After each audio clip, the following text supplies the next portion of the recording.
human is to be people who use technology and develop technology.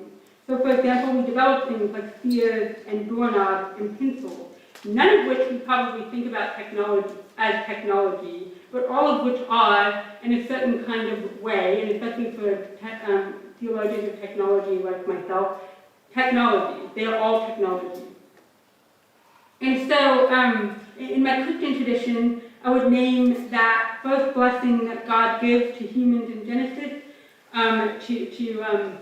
to have stewardship or dominion over the earth and to subdue it, as part of that blessing of using the earth and naming that we are people who use technologies, develop technology, and that's part of what it means to be, simply to be human. With our technologies, we simply do live this life. Now, the second piece of that is our technologies are also remain virtual and have been virtual for, I would say, thousands of years.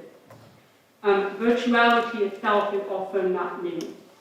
So people have been trying to find ways to remain with each other even while we are separated for thousands of years. And you can see that in religious life. Digital theologian Catherine Schmidt has noted this especially.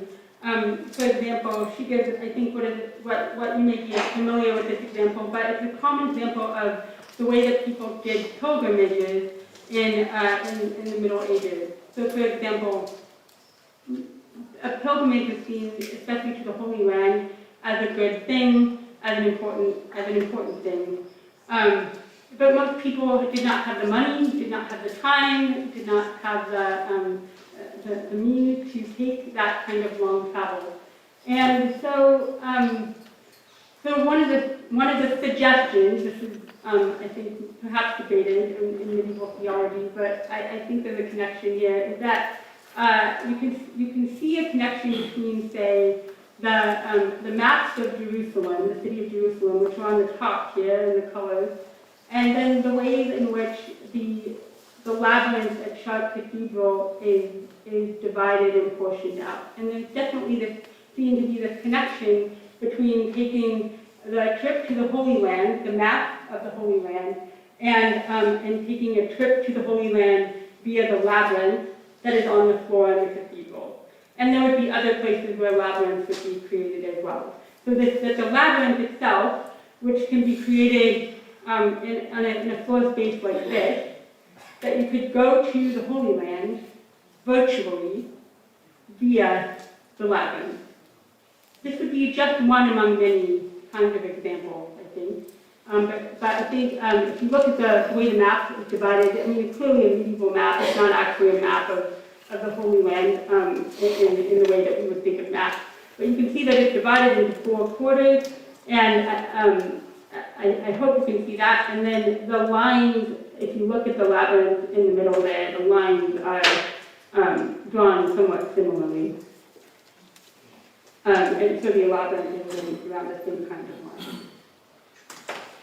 Now, like I said, this isn't the only kind of example. We also have examples of Catherine Schmidt, that digital theologian who suggests this, also suggests that the letters from Paul to early churches are examples of virtuality, because he wants to be with the community in person, but he is not able to be with the community in person, so he writes a letter. The letter is treated as if he were there himself. And in fact, it is so much so that it eventually becomes part of the canonical text in the Christian tradition. So human seamless incorporation of both virtuality and technology is therefore long-standing. In saying that this seamless culture exists, I am not trying to say that social media and other technologies are neutral. I'm not going back to that good versus bad versus neutral kind of dichotomy. What I want to say, though, is that it is not well for us to dichotomize our online and offline life in good and bad categories in the ways that we can do. There are several reasons for that, some of which I've mentioned here. One of them is that it's simply too simplistic. It gives over our moral agency as human beings to those who make technologies, or to the business interests, maybe more properly speaking, that make those technologies.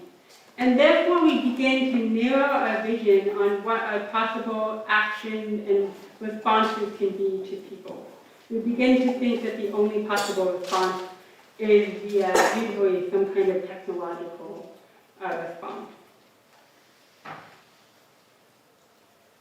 A different way to think about this is by using the word technocracy, which is a common word for theologians of disability and for philosophers of disability, of technology, sorry. But it's also a common word that made its way into the papal encyclical that Francis wrote in 2015, Laudato.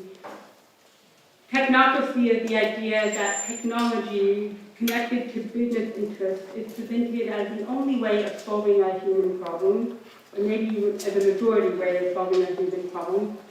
And the difficulty is that it overlooks, it kind of becomes too broad of a brush. It overlooks our connection with each other, our relationships, the kind of that mysterious network of relations. Solving our problems via tech developed by people who make money off that development. That's sort of the technocracy kind of problem. So I think our response then has to be much more expansive and creative. If we wish to help ourselves and others who are suffering from bullying or mental health concerns, but we also find in our smartphones chances to be community for each other, then we need to learn how to build our relationships in better ways. To provide a contrast to some of the earlier people that I mentioned who were seeing social media as the root of all evil, I want to therefore give a different kind of contrast. A sociologist, Brendan Nyhan, argues that the data for connections between declines in democracy and the rise of certain forms of social media aren't clear. There are certainly correlations, but as we know, correlation in finding the cause isn't always easy to figure out. So for example, someone did a study in Bosnia and Herzegovina, the same study that was done in America, and the study that was done in America showed vast polarization along political lines. The study that was done in Bosnia and Herzegovina found precisely the opposite, that people who stayed on Facebook were, by the end of the study, more positively disposed to the historical outgroup. And the author's interpretation was that ethnic groups that had so little contact with each other in Bosnia were able to forge some of those connections online. So the upshot of this is that I think what we will need is that creative response, by which I mean we need to be able to begin to see our situation better and with more nuance and detail, and then respond to each of the situations in which we live in much more specific detail. So I'll return to that a little bit later on. I want to turn now to the dichotomizing disability piece, because I think there's some similar kinds of things that are going on there. Disability, like technology, has been at the risk of all too narrow dichotomous visions. The standard ways that people talk about disability, it seems that, first of all, what counts as disability is very clear. Often, at least when I first talk to people, they'll say, oh, it's basically physical disability that people can see.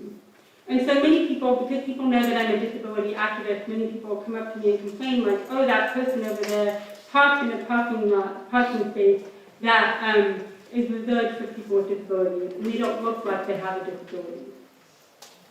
The difficulty is that, so the default thinking is that disability is highly visible. It has to be wheelchairs, or people who can't walk or talk quite rightly, people with service dogs, that kind of thing.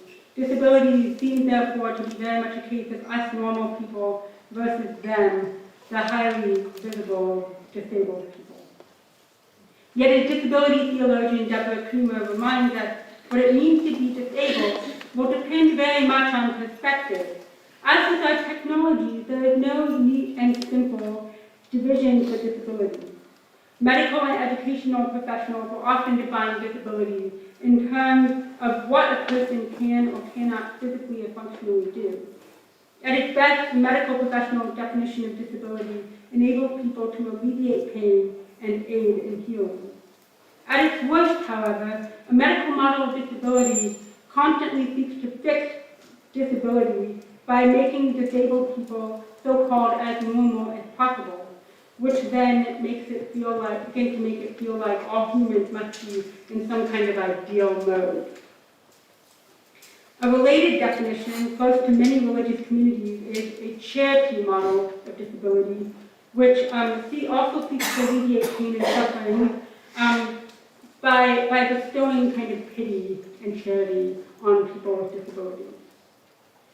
Still, a different definition of disability makes a distinction between an impairment, which means my body is different from yours, and disability.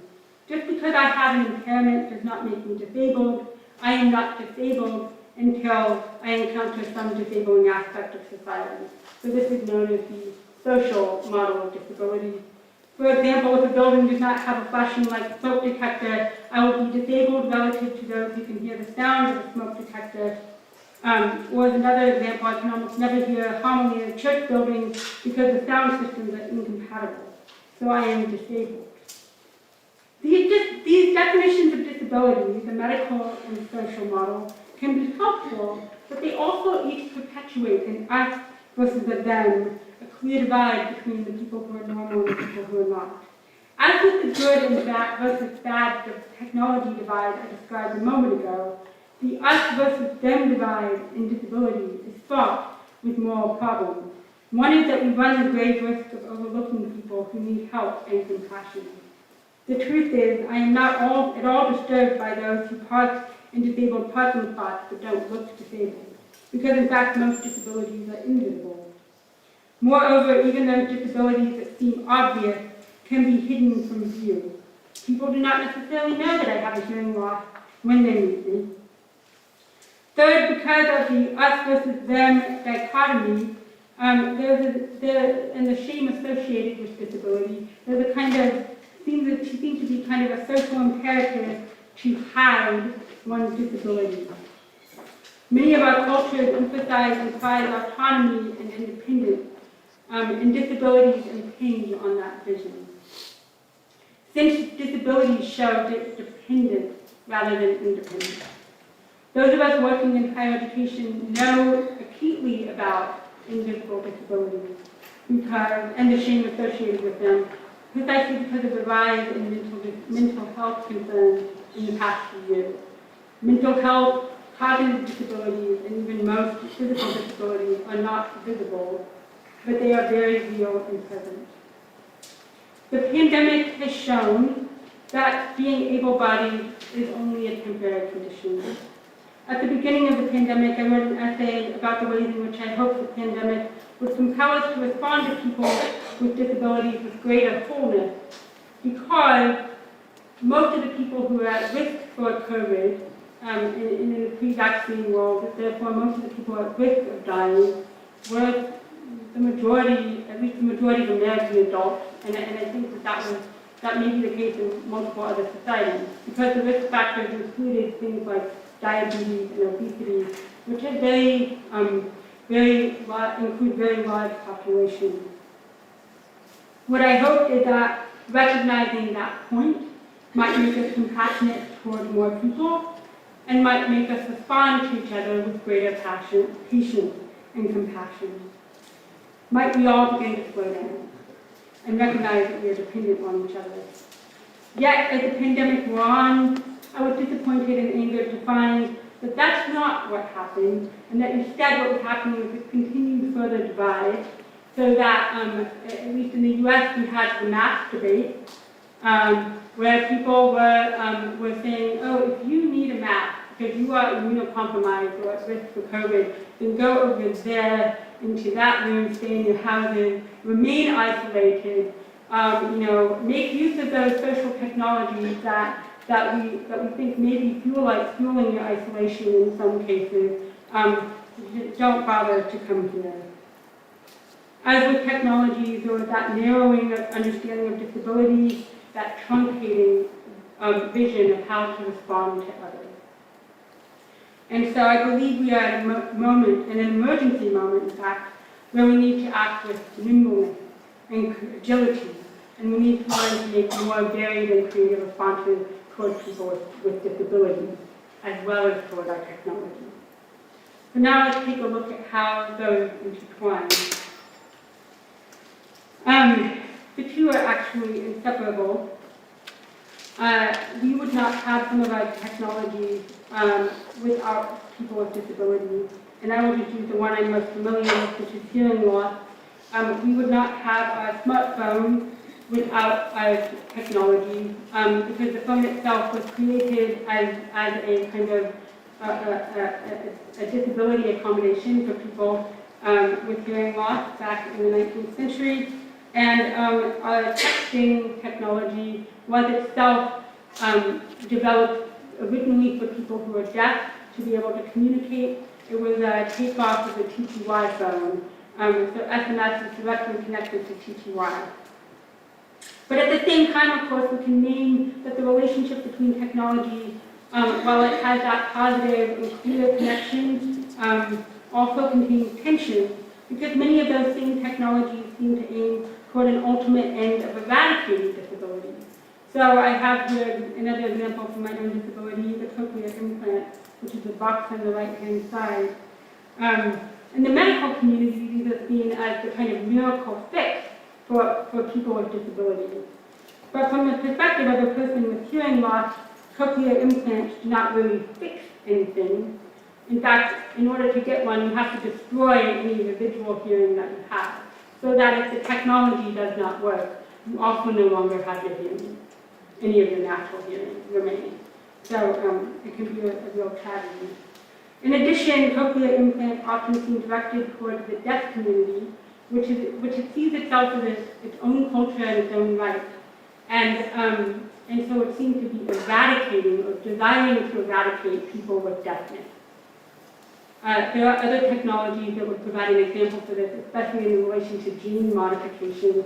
So people with dwarfism or other kinds of genetically linked disabilities often worry, and part of their activism is centered on if you modify genes, then you're eradicating people like me. And then what does that say about our culture?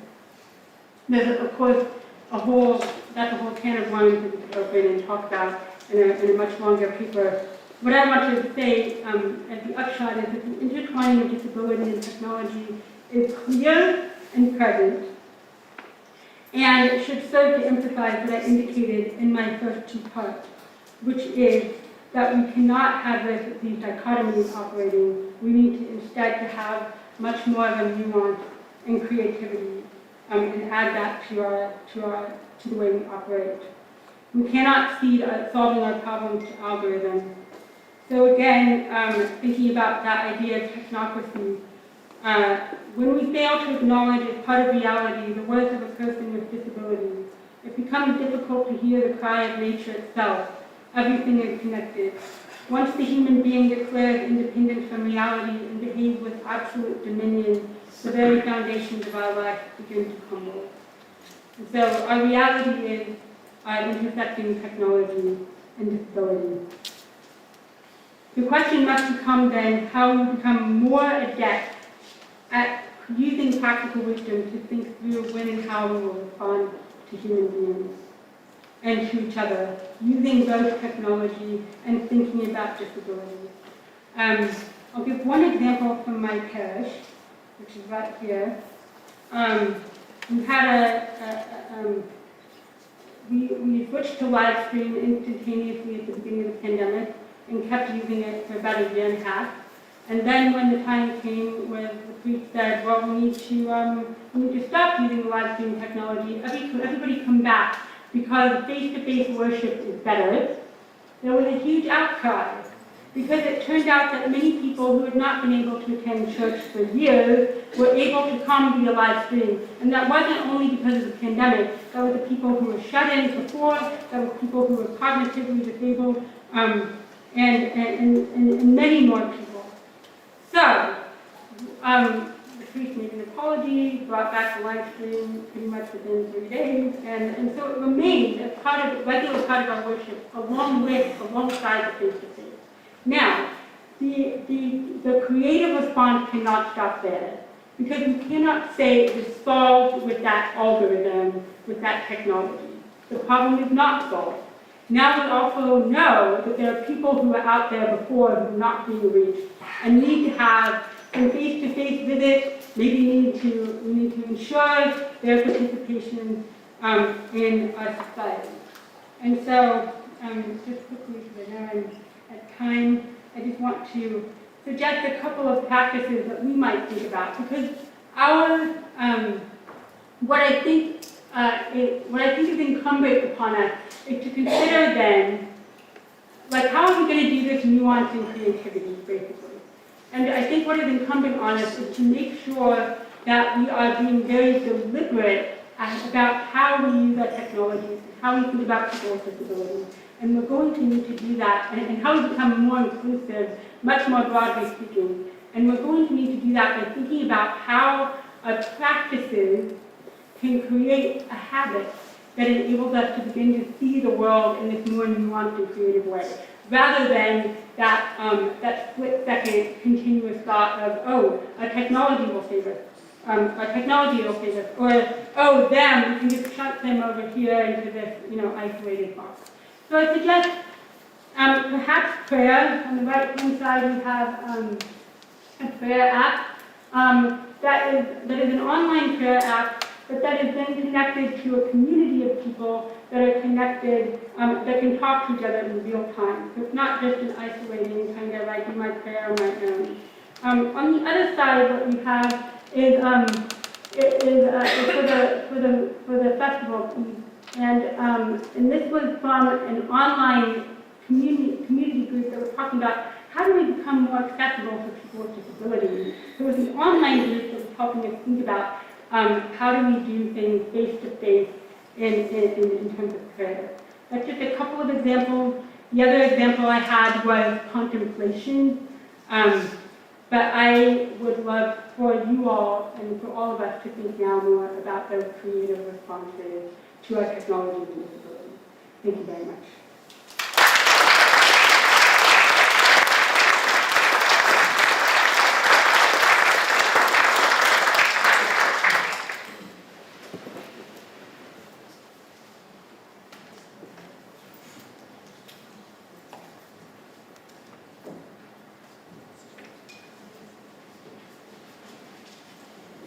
If you have questions, raise your hand. The mic is warming up. By the time I get to you, it'll probably be ready.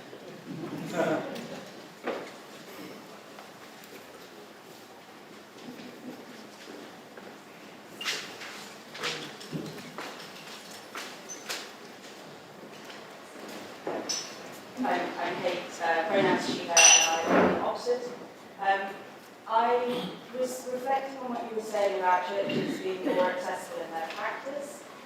Are there things we can do to be more accessible in our preaching, our language, our pastoral theology that would integrate our practice and our speech?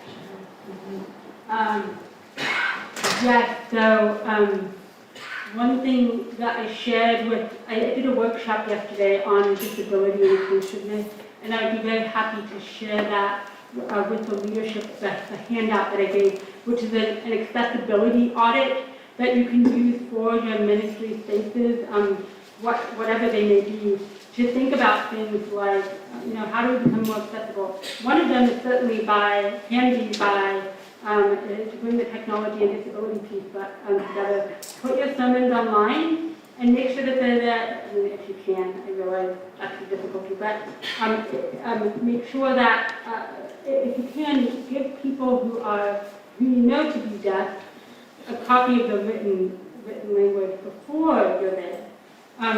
Make sure captions are working on any technology you use. for thinking about vision impairment, you would like to make sure that any video, you have audio description of the visible spaces that you're using. Those are just a couple of them. Obviously, there's multiple mobility, accessibility issues, and multiple ways to think about cognitive impairment where we might become much more accessible. And could use both that combination of technology and other things we might not consider technology, although they are. But I'll share that handout. Other question?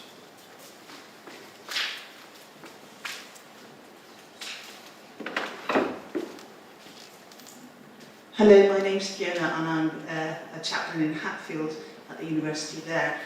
I've been in a Twitter debate on language used in services around accessibility, and there are points in the service where we ask people to stand, and I'm now more confused than ever as to what I should actually say, because I don't want to ask people to stand if it's not possible for them. Mm-hmm. I can't say, would you like to stand, because the person might want to stand but is not able to stand, and is the word able wrong there? Mm-hmm.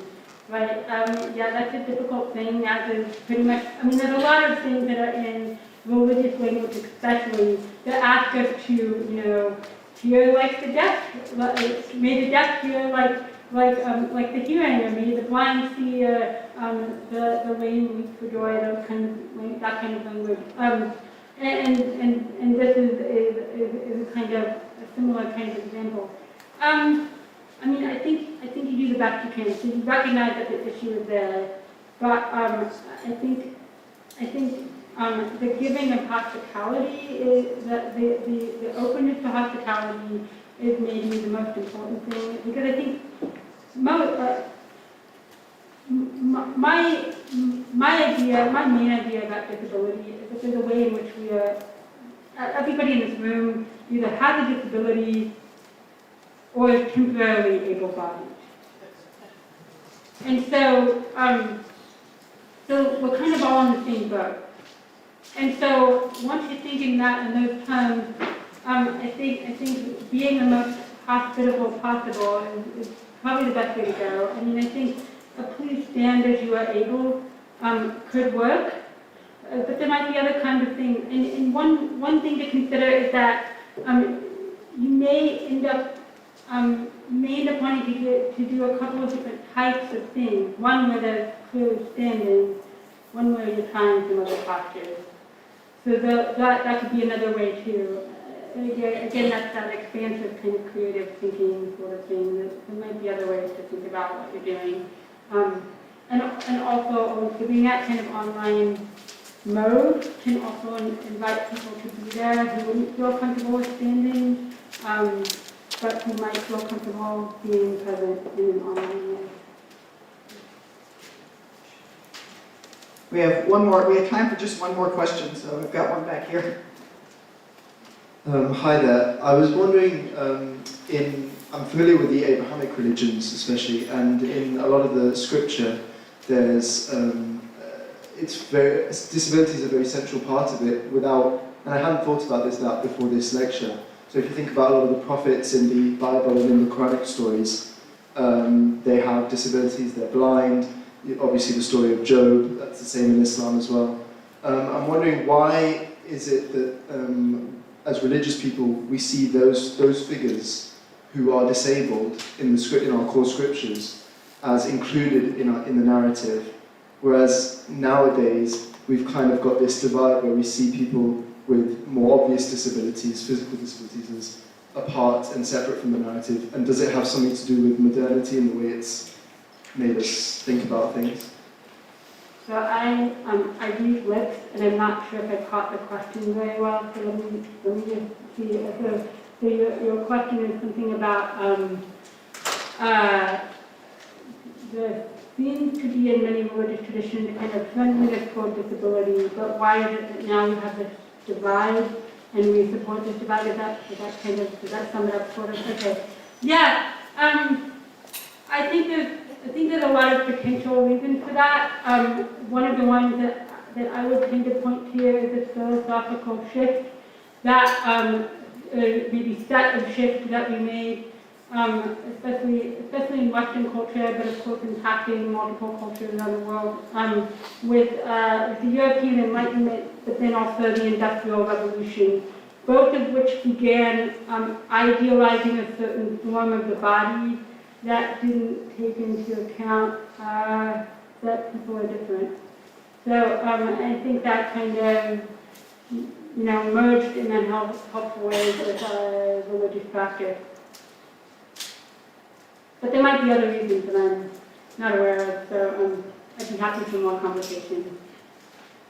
Okay, we are now at time, and the next thing we're going to is coffee. It is indeed. Perhaps I just say thank you, Jana. Can we say thank you, Jana?